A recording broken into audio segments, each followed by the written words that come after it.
서울의 또 다른 공원입니다. 이곳에도 너구리가 자주 나타난다는 이야기를 듣고 찾아가 봤는데요.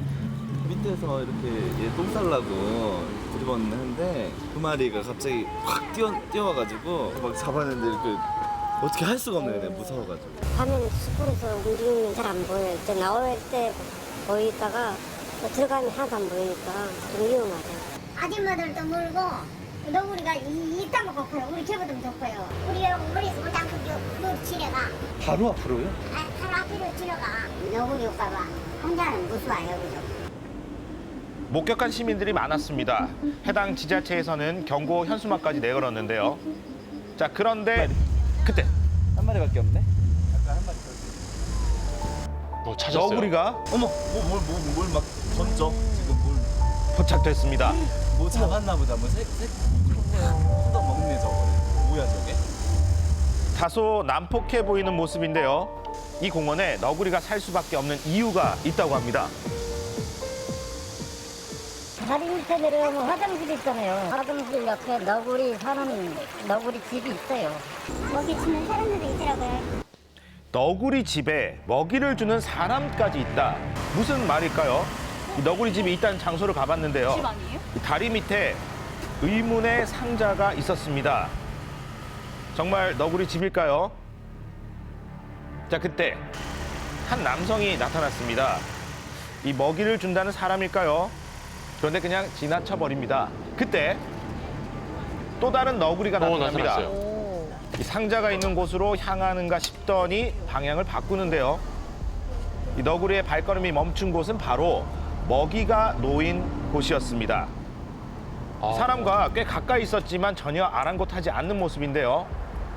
자, 밥을 먹고 있었습니다. 그리고 밥을 다 먹은 후에 사람들이 있는 공원 쪽으로 이동하려고 하는데요. 자, 너구리를 따라가려는 순간 누군가가 말을 겁니다. 어디서 나왔습니까? 저희 MBC에서 나왔는데 혹시 너구리 밥 주시나요? 예. 이 너구리의 밥을 챙겨주고 있다는 남자. 작년 겨울부터 여기 하고요. 또 바로 여기 하고 또 저 밑에 세 군데 줘요. 이 공원의 너구리 밥은 모두 챙기고 있다는데요. 네, 잠깐 올라와 보세요. 지금 여기 묻고 있잖아요. 이 공원 곳곳 사료가 놓인 곳이라면 너구리를 쉽게 발견할 수가 있었습니다. 이 너구리에게 밥을 주는 이유는 무엇일까요? 저는 이제 고양이 보호하기 위해서 너구리 밥 주고 있어요. 여기가 원래 고양이 집이고 고양이 밥 주는 데인데 너구리한테 뺏긴 거죠, 이제. 네, 그래서 너구리들의 밥을 따로 챙기기 시작했다는데요. 그런데 최근 너구리 관련 피해가 발생하면서 일부 주민들은 불만이 커진 상황입니다. 근데 제가 알기로는 너구리가 먼저 공격하는 동물이 아니라는 걸 알고 있는데 이렇게 사건이 이제 터져버렸으니까 굉장히 속상해하고 있는 실정이에요. 사실일까요? 너구리의 공격성 어느 정도일까요? 너구리는 원래 공격성이 큰 동물은 아닙니다. 지금 번식기예요. 번식기라서 새끼들을 보호하기 위해서 되게 예민해지는 시기이기 때문에 새끼를 보호하는 차원에서 공격성이 나타나기도 합니다. 새끼가 서식지를 찾아 떠나는 시기인 4월에서 9월, 어미 너구리가 예민해져서 공격성이 높아진다는데요. 하지만 원체 너구리는 공격성이 낮아서 유해 야생동물로 지정조차 되어 있지 않다고 합니다. 임의로 포획 및 사살이 어려운데요. 그래서 계속 너구리 개체 수는 증가하고 있는 상황. 그만큼 관련 피해만 계속해서 늘고 있습니다. 자, 그런데 너구리는 어떻게 이 도심까지 내려오게 된 걸까요?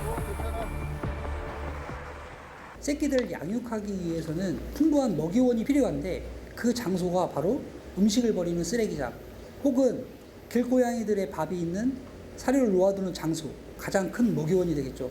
내려오지 않을 이유가 없죠. 결국 살기 위해 도심까지 내려온다는 것. 하지만 관련 피해가 계속된다면 이 공존은 어려울 것으로 보이는데요. 그렇다면 대책은 없을까요? 지자체에게 물어봤습니다. 너구리의 서식지를 정확하게 파악이 안 됐어요. 활동지가 정확하게 확인이 되면 그 일방에는 주의할 수 있도록 안내 현수막과 그다음에 표식 같은 걸 할 수 있도록 또 다각도로 검토를 하도록 하겠습니다.